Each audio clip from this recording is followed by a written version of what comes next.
मेरा नाम अब्दुल हमीद है। मैं ग्वादर शाही बाज़ार में, ये हमारा दुकान है ग्वादर शाही बाज़ार, दोस्त मोहम्मद हलवाई यहाँ का ये दुकान का नाम है।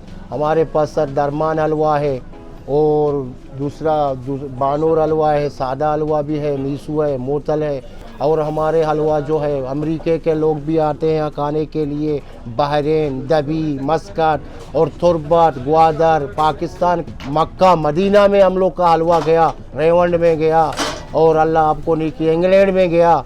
यहाँ सारे लोग आके काके चला गया। वो हैरान है, हैरान के लोग हैं। और दूसरा हलवा खाता नहीं है सिर्फ सिवाय दरमान हलवा का।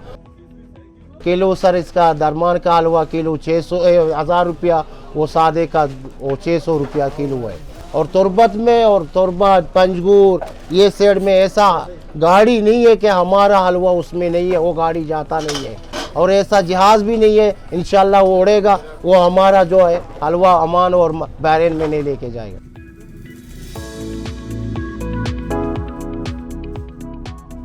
मर्दान रहने वाला हो, इधर ये लांचों का मजदूरी करता हूँ, कभी कभी चक्कर लगाता हूँ। इधर ये ग्वादर वाला हलवा है, ज़बरदस्त हलवा है, तो कभी कभी इधर आता हूँ खाने के लिए। मशहूर हलवा है ये ग्वादर वाला। यार तकरीबन मेरा 25-26 साल इधर हो गया ना, इधर आता हूँ जाता हूँ, मगर ये कभी कभी इधर चक्कर लगाता हूँ हलवा के लिए। और गाँव भी लेके जाता हूँ, उधर भी मशहूर लोग बोलते हैं ज़्यादा तो लेके जाता हूँ। बस इस ज़बरदस्त चिकनट सफाई ज़्यादा है इसमें, सही वाले मिलावट नहीं है इसमें।